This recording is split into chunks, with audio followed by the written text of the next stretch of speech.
매주 금요일 다양한 문화 소식과 함께 그 속에 숨은 과학 이야기를 나눠보는 과학 스포일러 시간입니다. 오늘은 SF 영화 중 가장 유명한 시리즈라고 할 수 있죠. 스타워즈 8번째 에피소드 라스트 제다이를 준비했습니다. 먼저 화면으로 만나보시죠.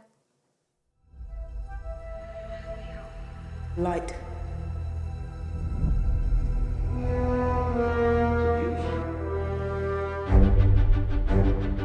Something inside me has always been there.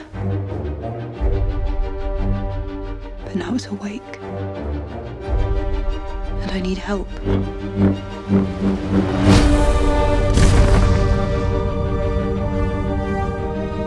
I've seen this raw strength only once before. It didn't scare me. Your destiny. Damn. Come on!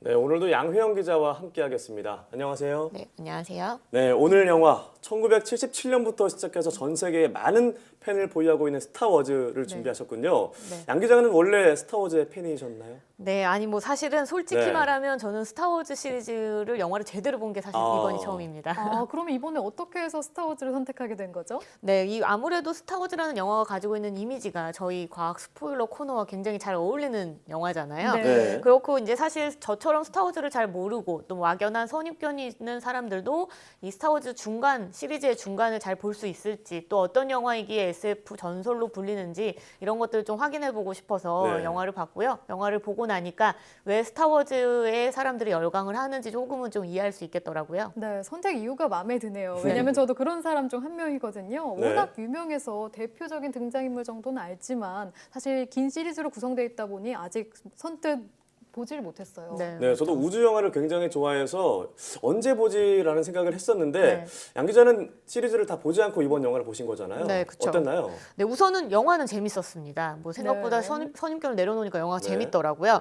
제가 아는 스타워즈라고 하면은 I'm your father, 뭐 나는 네 네. 아빠다, 뭐 이런 거. I'm 네. your father. 그쵸, 네. 그렇죠. 다스베이더 맞아요. 이름이나 뭐 이런 것들 정도만 사실은 알고 있었거든요. 네. 영화를 보면서 영화 내용을 모르면 어떡하고 뭐 이해를 못하면 어쩌나 걱정을 했는데 다행히 이 한 편만으로도 충분히 내용이 어느 정도는 이해가 됐고요. 다음 네. 편이 기대될 정도였습니다. 영화가 시작되면은 이 스타워즈의 대표곡과 함께 과거 배경 설명이 자막으로 나오고요. 네. 또 영화 중간중간에 이 과거에서부터 등장하던 유명 캐릭터들이 짤막한 설명 자막으로 표현이 되기 때문에 뭐 이해를 하기 어렵지 않았습니다. 네. 또 게다가 이번 이 라스트 제다이는요. 지금까지 나온 6편의 스타워즈 시리즈 그 이후 이야기를 그린 이 시퀄 3부작 중에 2번째 편이라고 말할 수 있거든요. 그래서 이제 과거 뭐 제다이나 다스베이더의 이야기를 모르더라도 새로운 악당들이나 새로운 히로인들이 등장하기 때문에 이 스타워즈의 새로운 세대 교체에 성공했다 이런 평이 많기도 했고 실제로 영화 이해하는데도 어렵지 않았고요. 다만 한 가지 영화를 좀 더 재밌게 보려면 네. 이 적어도 2015년에 개봉했던 스타워즈의 깨어난 포스를 미리 보고 이번 라스트 제다이를 보면 좀 더 재밌게 볼 수 바로 있을 이전 것 시리즈 같습니다. 말씀하시는 네, 거죠? 맞습니다. 네, 저는 전편을 다 봐야 되는 줄 알고 걱정했는데 네. 아니라고 하니까 음. 더욱더 이번 편에 관심이 생기는데요. 네. 네. 그럼 저희가 이제 영화 속에 있는 과학적 얘기를 해봐야 되잖아요. 그렇죠. 할 얘기가 아주 많을 것 같아요. 이 스타워즈가 과학적 내용이 참 많지 않나요? 네, 저도 사실 시작하기 전에는 이거 너무 내용이 많아서 네. 시간이 부족하지 않을까 싶었는데 취재를 좀 해보니까 사실 스타워즈는 아주 과학적인 과학에 기반한 영화라고는 말하기 어렵더라고요. 영화를 보지 않아도 우리가 스타워즈 하면 제일 먼저 떠오르는 게 뭘까요? 광선검. 네, 네, 맞죠. 네, 그죠. 나오는 맞아요. 네, 그렇죠. 거잖아요. 그래서 우선은 좀 몇 가지에만 좀 포인트를 맞춰서 이제 이번 코너를 준비를 해봤는데요. 네. 실제로 스타워즈를 좋아하는 과학자들도 가장 만들고 싶은 것 중 하나가 광선검이라고 합니다. 근데 광선검이 이제 빛을 내는 거니까 네. 무엇으로 만들 수 있을 거라고 생각이 드시나요? 아무래도 레이저가 가장 좀 가깝지 않을까요? 삐용 나가는. 네. 저는 반딧불의 원리를 이용하면 어떨까. 아. 그 반딧불이가 가지고 있는 네. 그 물질이 산소랑 만나면 빛을 내는 거래요. 네, 맞아요. 이런 화학적 좋은 원리를 아이디어네요. 이용하면 어떨까 하는 생각도 네. 해봅니다. 이름이 광선검이니까 사실은 빛을 갖고 해야 되는 게 가장 맞습니다. 네. 네. 그러면은 1번 오앵커 말했던 것처럼 레이저를 가장 먼저 떠오를 수밖에 없거든요. 뭐 손잡이에서 버튼을 누르면 빛이 발생해서 쭉 뻗어나간다. 이런 거는 실제로 가능한 네. 일인데요. 빛이 가지고 있는 기본 성질이 직진성이기 때문에 특별한 방해물이 없다면 멈출 수가 없습니다. 네. 우리가 뭐 흔히 레이저 쇼 같은 걸 보면 그 빛이 하늘 저 멀리 끝까지 나가는 것을 볼 수 있잖아요. 네, 그렇죠. 네. 일정 길이의 레이저를 만약에 만들려고 하면은 빛을 반사시켜서 어느 일정 공간에 가둬야 되는 뭐 일종의 거울 같은 것들을 주변에 달아야 되거든요. 네, 근데 광선검에 거울을 달면 부딪히자마자 깨질 것 같아서 무기의 효능은 없을 것 같아요. 맞아요, 맞습니다. 그래서 이제 이 광선검을 또 레이저로 어떻게 하면 또 만들 수 있을까 생각을 좀 해보면요. 에너지가 약한 게 또 문제입니다. 네. 레이저를 가지고 광선검을 만들었을 때 무언가를 베거나 상대를 공격을 하려면 전력이 굉장히 많이 필요한데요.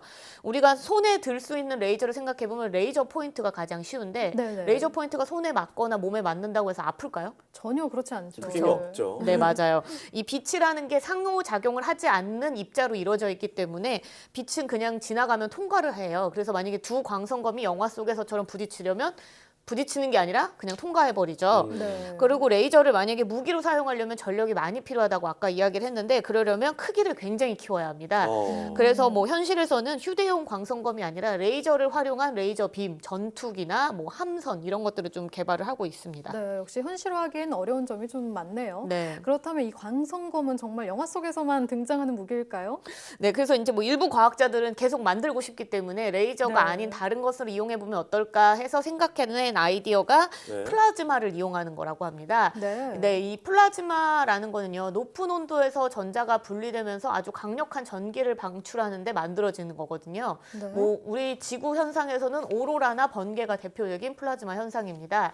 이 플라즈마를 이용하면 영화 속 광선검처럼 기체의 종류에 따라서 색도 바뀌고요. 뭐 번개처럼 에너지도 굉장히 강하기 때문에 무기로서의 기능도 분명히 할 수 있을 거라 이렇게 예상은 되는데 문제는 플라즈마도 광선검 형태로 만들려면 뭐 각종 장치들, 플라즈마를 만드는 장치들이 굉장히 소형화되어야 하는데 지금은 아직 그 기술이 없는 상황입니다. 네, 뭔가 만들어진다면 굉장히 크거나 무거워지겠네요. 네. 자, 이렇게 광선검이 굉장히 인기가 많은데 뭔가 실현 가능성이 떨어진다고 하니까 아쉽기도 하고요. 네, 그러니까 이 광선검은 실현 가능성이 낮지만 로봇은 가능하지 않을까요? 네, 맞습니다. 네, 뭐 스타워즈 하면은 사실 로봇 많이 떠올라요. 그 네. 로봇의 캐릭터들이 귀여워서 영화를 맞아요. 보지 않아도 알고 있는 분들이 많거든요. 스타워즈 시리즈의 가장 대표적인 로봇이 R2D2라는 이름을 가진 녀석들하고 3PO 이렇게 두 가지가 있습니다. 이 R2D2는 말을 못하지만 뭐 짧은 다리, 긴 팔을 가진 로봇인데요. 슈퍼컴퓨터가 안에 내장돼 있다고 설정이 돼 있어서 뭐 전투기의 부조종사 역할을 하는 것은 물론이고 뭐 데이터 수집, 해킹 이런 여러 가지 기능을 가진 로봇이고요. 3PO는 볼 수 있는 게 이제 서 있는 지금 등장하는 서서 움직이는 이족 보행 로봇인데 굉장히 많은 지식을 보유하고 우주어를 할 수 있기 때문에 네, 인간과 대화가 통합니다. 이 두 로봇이 전체 시리즈에서 나왔으니까 한 77년도부터 등장했던 건데요. 네. 그래서 과학자들도 이 영화 속 로봇에 영감을 얻어서 이 비슷한 로봇들을 개발을 했다고 합니다. 생각해보니까 요즘 로봇들을 보면 R2D2처럼 이동하는 로봇이 많은 것 같아요. 네, 맞습니다. 게다가 이 로봇이 하는 역할, 부조종사의 역할을 하고 있는 것이 나사에서도 실제로 이 컨셉을 차용을 했는데요. 우주정거장에서 일하는 R2라는 로봇입니다. 지금 뭐 보이는 로봇인데요. 위험한 상황에서 우주 비행사 대신해서 우주 유영을 할 수 있도록 네. 이 로봇을 만들어가지고 지금 실제 우주 정거장에서 운영을 하고 있고요. 또 그 다음에 요즘 최근에 인기를 얻고 있는 로봇이 BB8이라고 동그랗게 생긴 굴러다니는 네. 로봇이에요. 귀여운 로봇이죠. 네, 그래서 굉장히 귀여운 로봇이어서 공 모양을 하고 있고 뭐 중요한 역할을 하는데요. 이 로봇 역시 아주 닮은권 로봇이 우주에서 현재 활동 중입니다.